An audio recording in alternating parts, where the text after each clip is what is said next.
Bonsoir, je m'appelle Nkombano Yannick Joël, étudiant en Master 1 à l'Université de Ngaoundéré. Nous sommes là dans le cadre du projet concernant l'UE, sécurité des systèmes et réseaux. Je vais donc passer la parole à mes camarades qui vont se présenter tour à tour. Bonsoir, moi je m'appelle Zenbagam Abba Adam. Bonsoir, moi c'est Mohamed Ouawal. Bonsoir, moi c'est Asomaka Dalil. Bolowol Sogeni Manaché. Le thème de notre projet porte sur la configuration et le déploiement d'une solution OpenVPN P2P dans une distribution Linux. Nous allons à présent vous présenter les étapes dans l'ordre pour réaliser cette solution. La première étape, c'est créer l'autorité de certificat. La deuxième étape, nous allons créer un certificat serveur. Puis nous allons créer un utilisateur local. Et on peut créer un utilisateur local. Donc, on crée son certificat. Et ensuite, créer la configuration OpenVPN Server. Puis, on va essayer d'exporter la configuration OpenVPN. La prochaine étape consiste à créer les règles de firewall OpenVPN. Et enfin, nous allons tester l'accès distant depuis un PC. Alors, quels sont donc les outils que nous avons utilisés pour réaliser notre solution? Les outils que nous avons utilisés pour réaliser la solution sont l'outil principal. On a utilisé pfSense. Et dans pfSense, on a donc d'autres outils comme OpenVPN, iptable pour les règles de filtrage. Ok, dans cette partie, nous allons présenter le laboratoire que nous avons utilisé afin de pouvoir déployer le VPN. Pour ceci, nous avons utilisé VirtualBox pour la virtualisation des machines. Donc ici, nous avons utilisé un firewall. Lorsqu'on part au niveau de Settings, on lance au niveau de Settings, nous voyons le premier adaptateur est en mode Bridge. Maintenant, les deux autres sont en mode NAT, un réseau LAN que j'ai créé, que nous avons créé autant pour moi. Et le troisième adaptateur, c'est pour l'autre machine qui est sur Parrot. Lorsque nous avons maintenant installé la machine Metasploitable et le firewall ici, je lance sur Show. Lorsque nous installons maintenant le firewall pfSense, qui est Packet Filter, nous avons deux interfaces, l'interface WAN et le LAN. Le LAN va nous permettre de pouvoir accéder à partir du réseau local. Et maintenant, le WAN va nous permettre de pouvoir accéder à partir de Internet, donc à l'extérieur. Pour pouvoir autoriser en fait les règles de filtrage venant de Internet, nous devons d'abord taper sur l'option 8. Maintenant, la commande qui suit est pf S majuscule S H H en minuscule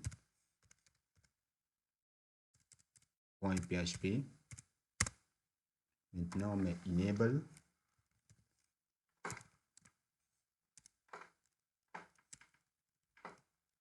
playback autant pour moi. Après enable allow all one.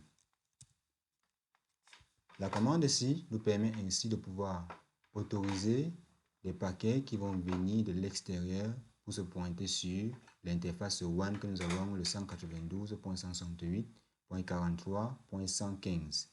Maintenant, lorsqu'on part au niveau de notre navigateur, nous avons ceci. Ok, là nous allons nous connecter au niveau de notre pare-feu. Je vais avancer mon login. Maintenant, nous allons voir la procédure de création de certificat interne. Nous venons dans l'onglet Système. Après, nous venons dans Certificate ici. Lorsqu'on vient dans Certificate, il y a la partie Authorities. Nous allons maintenant créer le certificat Authorities ici. On tape sur le bouton ici, Add. Lorsque nous arrivons ici, nous devons remplir maintenant des informations. Ici, on met le city, organization, remplir toutes les informations qui ont été en fait requises et mettre aussi la description. Lorsqu'on met la description, on valide maintenant sur Save ici. Lorsqu'on valide, nous allons maintenant trouver ceci qui a été créé, le certificat interne Authorities qui a été créé à ce niveau, qui est auto-signé. Maintenant, nous venons au niveau de la partie certificat aussi. Nous allons essayer un peu d'éditer le certificate ISN ici pour Open VPN Server. Lorsque nous venons ici, nous voyons que les clés ont été déjà générées et nous avons mis la description comme certificate ISN. Maintenant, et si vous avez, il y a aussi la possibilité d'ajouter un mot de passe. Et lorsque tout est bon, on revient, on tape seulement sur Save. Après ceci, nous allons maintenant au niveau de l'onglet VPN. VPN, nous partons sur OpenVPN pour pouvoir configurer la partie d'accès à distance.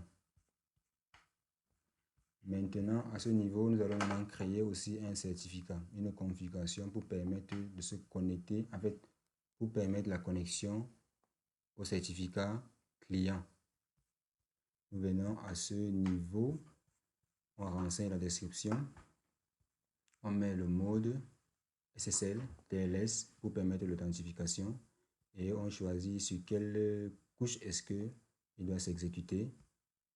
Maintenant, on choisit le protocole et l'interface qui est le WAN. Maintenant, on choisit ici le port, local port. Et nous voyons à ce niveau que la clé a été aussi générée du côté serveur en fait. Et nous remplissons maintenant toutes ces informations ici. Ici, nous mettons l'adresse IP de notre tunnel. Donc, nous avons pris la classe A, le 10. Et à ce niveau, ça sera l'adresse IP locale que nous allons renseigner lorsque la personne va se connecter et aller directement dans le réseau local que nous avons spécifié. Ici, ça serait juste d'isoler en fait la personne qui sera connectée dans notre réseau interne. Et ici, c'est de permettre à ce que si la personne change d'adresse IP, il pourra encore se reconnecter car il y a des personnes qui sont aussi mobiles. À ce niveau, nous mettons juste le hot cache pour éviter de sauvegarder les informations au niveau de la mémoire, au niveau des caches, de la mémoire cache en fait. Et dès que tout c'est configuré, dès que ceci est déjà bon, on tape sur Save.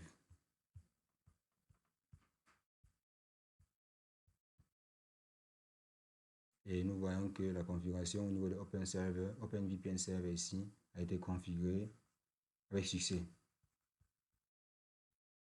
Okay. Ici, nous allons créer un compte utilisateur. On vient là, on clique sur Système, on vient ici, on clique ici, on clique sur Add. En cliquant sur Add, nous allons donc renseigner, c'est-à-dire le nom d'utilisateur et son mot de passe. On vient à ce niveau. À ce niveau, on clique sur Certificate pour relier le certificat au compte utilisateur. On vient là, on choisit donc le certificat que nous avons créé. Nous avons ici ISN Internet. OK. Après avoir donc choisi le certificat, on vient en bas et puis à ce niveau, nous pouvons donc cliquer sur sauvegarder pour sauvegarder dans le compte utilisateur que nous avons créé. Ok, dans cette partie, nous allons vérifier si le package OpenVPN Client est installé. Donc, nous allons au niveau de l'onglet Système. Nous arrivons au niveau de Package Manager. Maintenant, au niveau de Available Packages, on tape juste OpenVPN.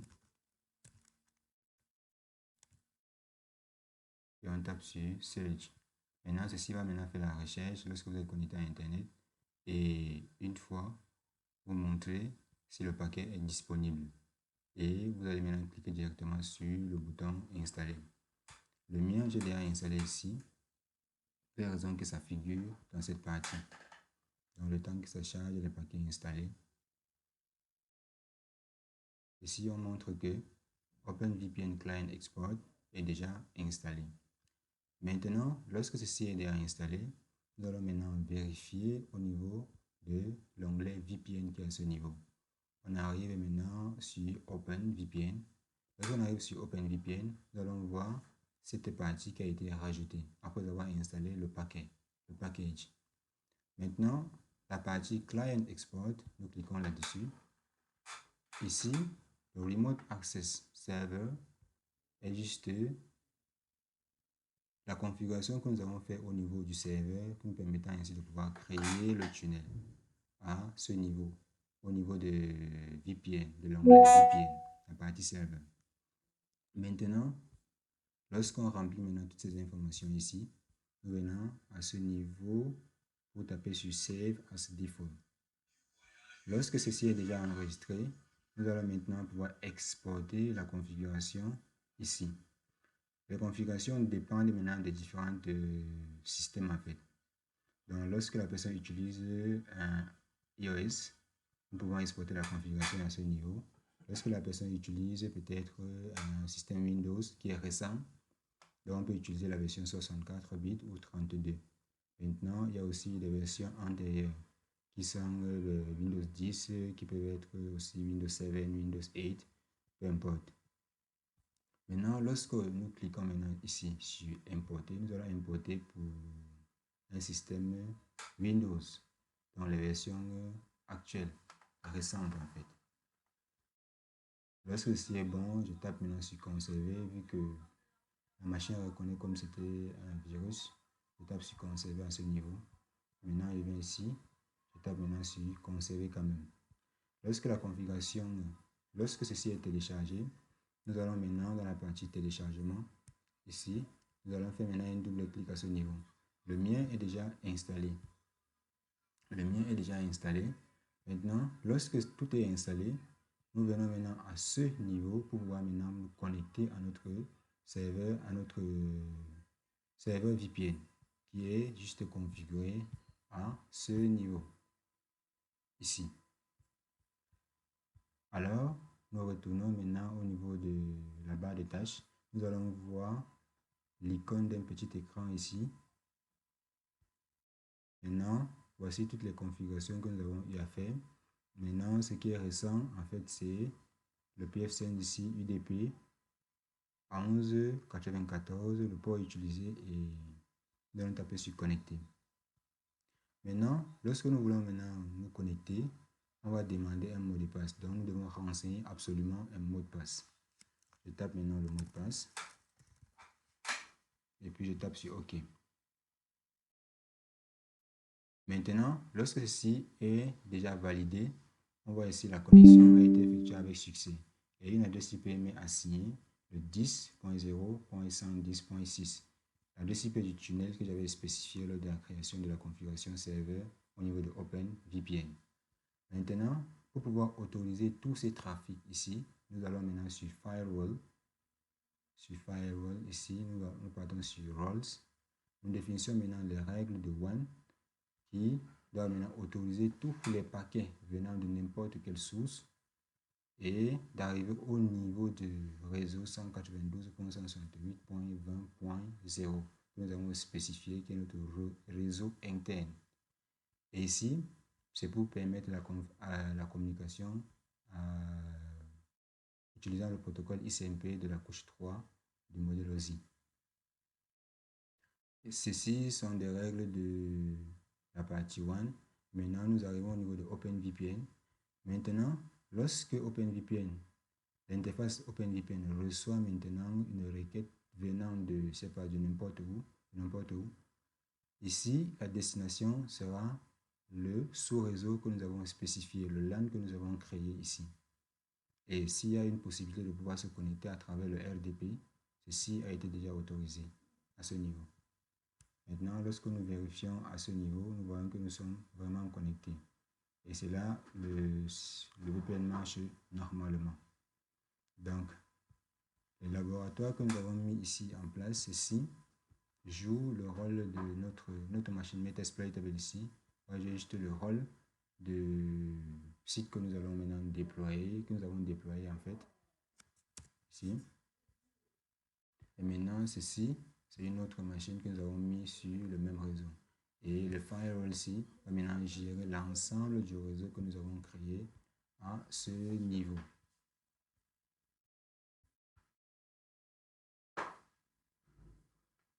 Au niveau de network ici, au niveau des NAT de LAN 2 que nous avons créé à ce niveau. Donc, j'espère que ceci a été satisfaisant pour chacun d'entre vous. À partir de maintenant, nous allons arrêter la vidéo.